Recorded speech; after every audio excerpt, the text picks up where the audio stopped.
নমস্কার, আমি প্রিয়ন্তী। বাংলার বাঙালিতে আপনাদের স্বাগতম।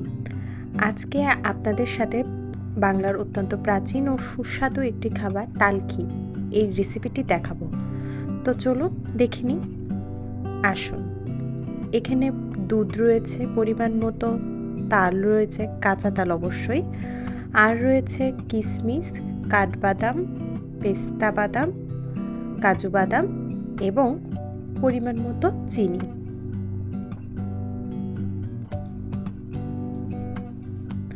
এখানে একটি পাতিল নিয়ে নিয়েছি, আর যে দুধটি রয়েছে এই দুধটা আমি আগেই বেশ ঘন করে জাল দিয়ে রেখেছিলাম। তারপরও আমি আরও জাল দিব ঘন করার জন্য, যাতে ক্ষীর ভাবটা চলে আসে।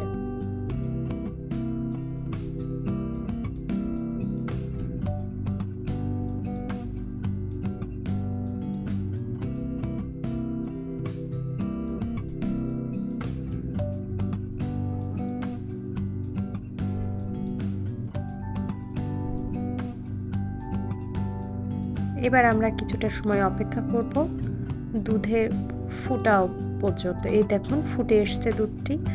বেশ কিছুক্ষণ ধরে ফুটানোর পর দেখুন দুধটি বেশ ঘন হয়ে গেছে এবং ক্ষীর ভাব এসে গেছে।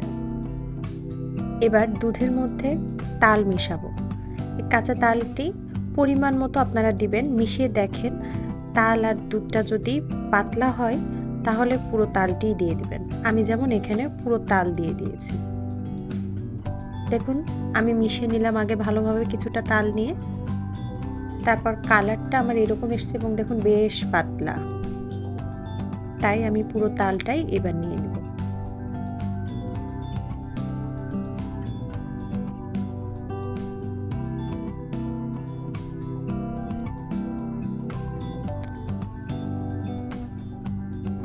ভালোভাবে তাল এবং দুধ মিশিয়ে নেব।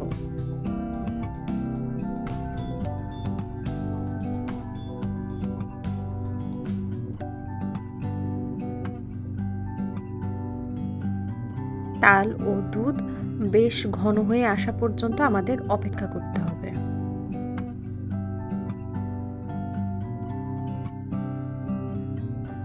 আচ্ছা, এখানে একটা কথা, তাল ও দুধটা যখন আপনারা জাল দিবেন, যখন এটা ফুটতে থাকবে তখন বেশ সতর্কতার সাথে আপনারা এটা জাল দিবেন, কারণ ছিটে এসে অনেক সময় হাতে পড়ে ফোসকা পড়ে যায়, যেমন আমারও হয়েছিল। তাই আমি গ্লাভস পরে নিয়েছিলাম পরে।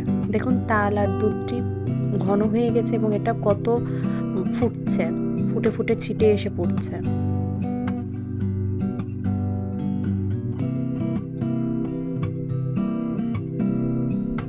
আর এই তাল জাল দেওয়ার সময় না কনস্ট্যান্টলি আপনি নাড়তে থাকবেন, তাহলে নিচে এই তালটা ধরে যাবে না।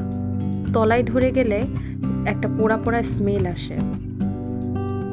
এবার আমি চিনি অ্যাড করে নেব। আচ্ছা, এখানে বলে রাখা ভালো, আমার ফ্যামিলির সবাই আমরা মিষ্টিটা খুব কম খাই, আর নর্মালি তাল কিন্তু তেতো হয়। তা আপনারা যদি মিষ্টি পছন্দ করেন তাহলে চিনিটা আপনারা বাড়িয়ে নিতে পারেন। এটা আপনাদের স্বাদ মতো আপনারা ব্যবহার করবেন।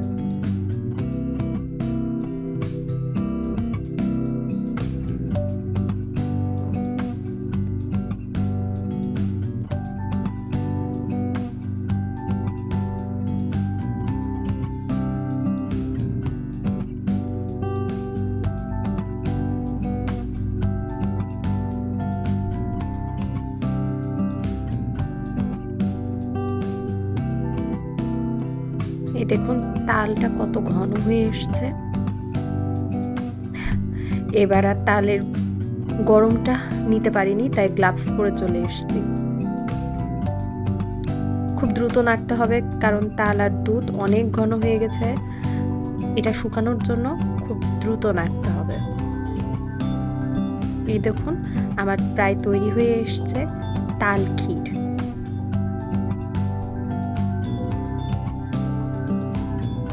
তাল ক্ষীর কিন্তু আপনারা মুড়ি অথবা রুটির সাথে পরিবেশন করে খেতে পারেন, এতে অনেক টেস্টি লাগে। তৈরি হয়ে গেছে আমার তাল ক্ষীর। এটা এবার আমরা আস্তে আস্তে বন্ধ করব।